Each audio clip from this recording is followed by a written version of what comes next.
안녕하십니까. 지금 웨이팡대학교에서 재직하 일하고 있는 전지훈이라고 합니다. 어, 우선 발표할 제목은 중국 내 한국 근현대 문학사 철학에 대한 연구인데요. 본고에서는 우선 한국 근현대 문학사를 하나의 존재 장치로 상정하고요. 중국 국내에서 이것을 어떻게 인식하고 있는지를 검토하고자 하는 바입니다. 즉 문학사 쓰기에 있어서 어떤 철학 사상을 다루고 있는지에 대한 살핌입니다. 우선 중국에서 한국어의 경우는 교육 대강 따로 없이는 영문학과의 교수 방법을 따라 수행해 왔습니다. 그래서 오늘날에도 영어학과에 관한 교학과 교육 방법이 이미 그 영어과하고는 달리 비통용어인 한국어는 나름의 언어 특징을 따라서 맞춤형 교육 방법을 물색해야 하는 실정입니다. 그런데 이런 중국 비통용어에서 큰 비중을 차지하고 있는데도 불구하고 이 방면에 관한 저서는 그리 다차원적으로 이루어지지 않고 있다는 것은 실정입니다. 따라서 중국에서 외국 문학사로서의 한국 현대 문학사에 대한 새로운 인식이 필요한 것 같습니다. 또 한국 현대 문학사의 역할에 대한 논의도 심화시킬 여지가 있어 보입니다. 우선 지금까지 한국 근현대 문학사에 관한 연구는 크게 문학사라는 과목의 교육법과 중국 내 한국 문학사 기술 방식에 대한 연구 등 이렇게 두 가지로 보실 수 있습니다. 특히 대표적인 것은 이선희 교수님의 인데요. 즉 간략하게 말하자면 기존 논의를 보면 주로 소설 구조와 양상에 대한 분석에 치중되어 있고, 이러한 저술 양상이 발생하게 한 중국 국내 상황, 국제관계 및 저자의 문학 사관 등 요소에 대한 고려는 간과되어 있는 것이 공통점인 것 같습니다. 이런 요소들을 제가 문학사의 철학이라고는 명명을 했는데요. 또 설명을 하자면 문학사의 구조에 관해서 문학사라는 재료, 문학사의 서술, 문학사의 철학 등 세 부분으로 나눠볼 수 있는데요. 그중 이제 문학사의 철학이라고는 문학사 서술과 밀접한 관계를 가지고 있는 것으로서요. 문학사의 서술 방법의 지침과 서술 방법의 지침과 평가 기준으로는 존재하고 있습니다. 이는 구체적으로 국가의 교육 지침, 저자의 문학 사관, 저서의 취지와 목적 등 요소로 보일 수 있습니다. 이에 저는 그 기존에 그 조사해 온 그 문학사 교재를 크게 이렇게 제목에서 제시해 드린 것처럼 이렇게 5가지는 나누었습니다. 구체적인 거는 개표를 참고하시면 됩니다. 자, 그럼 바로 2장인 아시아 민족문학의 재학력과 오리엔탈리즘으로 넘어가겠습니다. 중국에서 한국 현대문학사는 크게 동양문학과 세계문학사의 일환으로서의 한국문학사와 전문적인 한국문학사 두 가지로 나눌 수 있는데요. 특히 이제 주로 그 서양에 의한 동양주의에서 크게 벗어나지는 못하고 세계 문학이나 동양 문학의 새로운 위상을 확보하기 위해서는 그 한국 문학사 확보에 위해서는 이런 위상에서 좀 벗어나서 한국 문학사를 일부로 삼는 것이 필요한 것 같습니다. 이에 관한 저서는 크게 2권으로 검색해 봤습니다.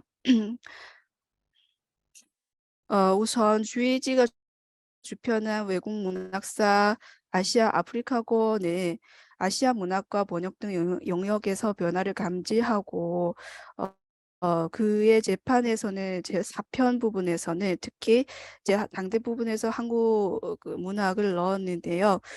그중 주로 이제 원래 있었던 이기영 작가를 유보하고 작가 조기천을 교체를 해서 한설야로 바꿨습니다. 개현 당대 부분에서 일부 남북한 부분의 작가를 수정한 것으로 봤을 때는 한국의 문학사적 위상과 중국과의 관계에 대한 고려가 없지는 않았을 거라고는 생각합니다. 어, 또 특히 이기용과 한설야 두 작가를 선정한 것은 그들에게 가지고 있는 한민족이 그러니까 일본의 유시한 제국주의와 맞싸우는 정신이 가장 선호한 기준일 가능성이 큰 것으로 봤을 때는 저자가 아시아 민족의 독립적인 정신과 아시아가 특히 근현대사에서 행한 역할에 대한 수긍은 쉽게 알아볼 수는 있습니다.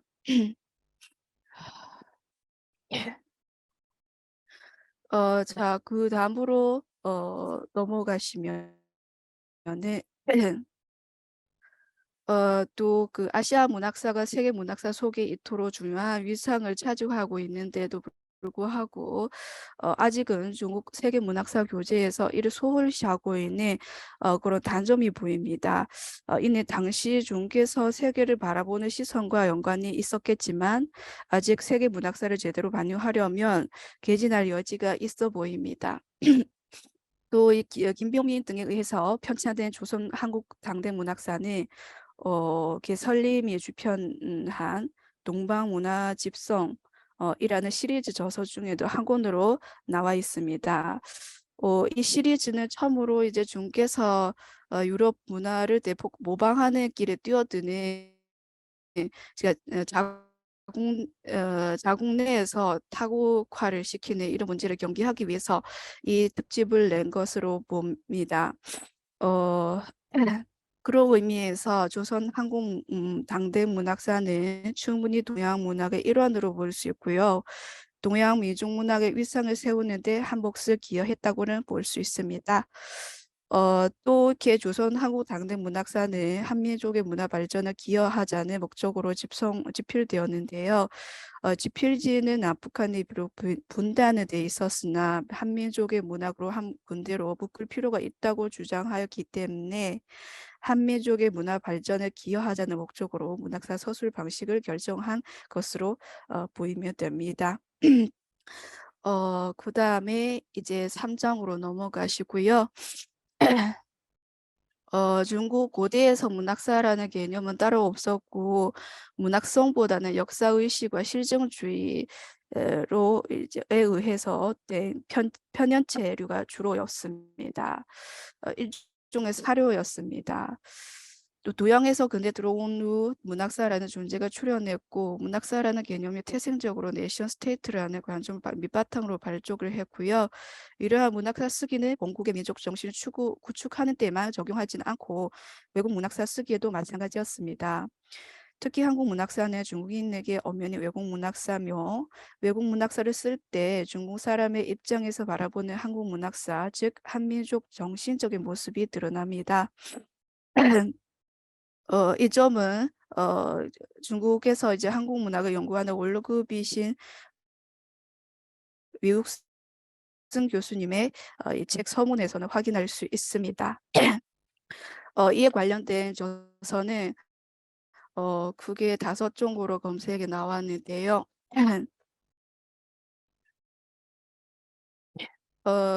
또 그중에 이제 조연재가 쓰는 한국 문학사가 번역 대상으로 선정되어 있는데 이 책이 선정된 것은 된 이유는 바로 한민족의 민족 정신 때문이라고는 옮기니가 이렇게 밝혔습니다. 조윤재는 한국 문학사를 민족 독립운동의 일부분으로 생각하고 문학사 쓰기에 심혈을 기울였던 것입니다. 이처럼 조윤재는 시종일관 완전히 통일된 한민족 국가를 기대하였습니다. 또 80년대에 들어가서 통일된 남북한 문학을 통해서 민족 국가를 성취하고자 하는 게 오만도 앞섰던 것입니다. 이 점은 그 번역자인 전영귀가 이 점에 대해서 밝히고 있는데 단지 이제 공문문학사를 공문문학과 한문문학의 투쟁사로 여기는 조현재 견해에 다른 의견을 제기를 했습니다. 그는 두 문학은 모두 한민족의 자기 민족의 문화를 나타내는데 수는 수단과 방법으로 인식해야지 대립적인 관계가 아니라고는 주장을 했습니다. 또 그 외에 중국 국내에서 자가 개발한 문학사 책으로 김병민이 쓴 조선 문학사 근현대 부분이 있고요.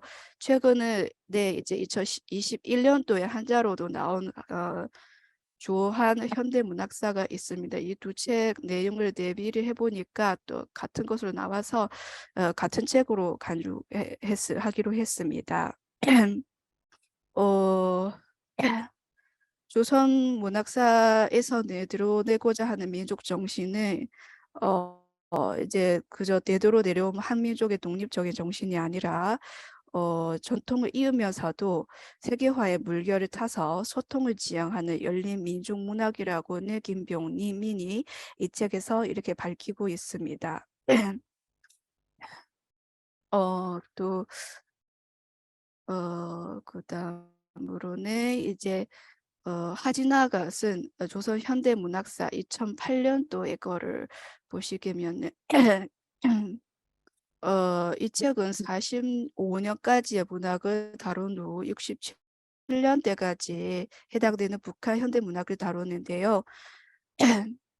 이제 북한의 시선을 특히 꽂은 것은 북한의 그 현대문학에서 특히 당대문학에서는 저하적인 정신이 잘 드러나고 있기 때문에 이게 중국 국민에게는 특히 선전을 해야 할 필요가 있다고 판단을 해서 이 책을 특히 또 썼습니다. 또 그 다음에는 복합형 외국어 인재 육성인데요.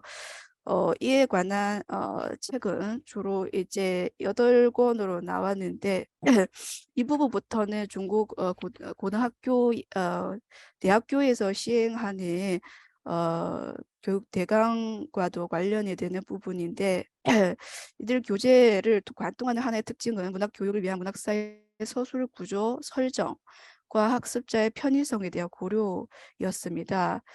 어, 대표적인 것은 김춘선의 조선 한국 당대 문학론 이 부분을 구체적으로 이 표를 참고하시면 됩니다. 또 김용금의 조선 한국문학사, 박은숙의 한국 조선 근현대 문학사 등 세 권으로 이제 나왔습니다. 어, 특히 이제 김춘선의 경우는 어, 학습자의 이제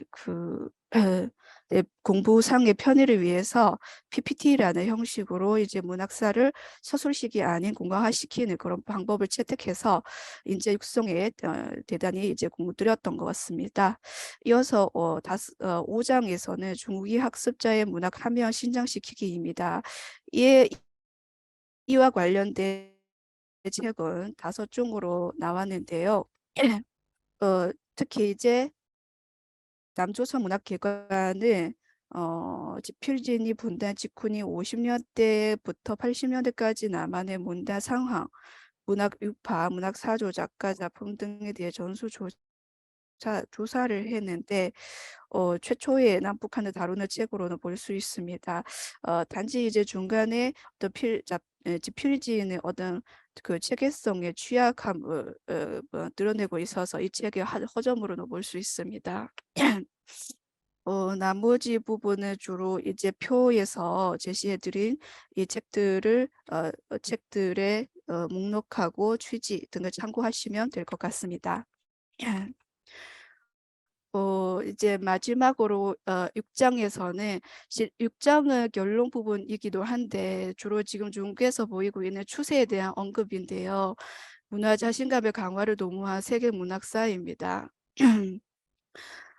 이 부분에서 주로 이제 18년도 보통 고등학교 본과 전공류 교학 진료 국가 표준이 이제 공표됨에 따라서 특히 그 비통용어가 인재 육성하는 방향을 한국 문화에 의지한다는 그런 인재와 달리 원국의 문화에 대한 사랑도 함께 강조를 했습니다. 구체적인 거는 21년도에 상해 외국어대학교에서 개최된 중국의 그 비통용학과 국가전략 발전 기여 학기라는 포럼에서는 이 점을 단정해 버렸습니다. 또는 중국 그 교육계에서 사정이라는 그 사상 입덕 수인이라는 사상 주입 때문에 문화 교육에 대한 강화가 실시되었습니다. 또 근년에 들어와서 어, 해외 교재의 사용이 대폭 이제 줄어졌고 되도록 중국 국내 개발 교재를 우선적으로 사용하는 권장이 나왔습니다. 이러한 양국의 문화를 동시에 살리자는 현황을 봤을 때는 앞으로 문화적인 측면에서 두 나라의 문학을 이제 비교하면서 하는 문학사 책이 나올 필요가 있다고 감히 이렇게 추측을 합니다. 네, 이상으로 제 발표를 마치겠습니다. 감사합니다.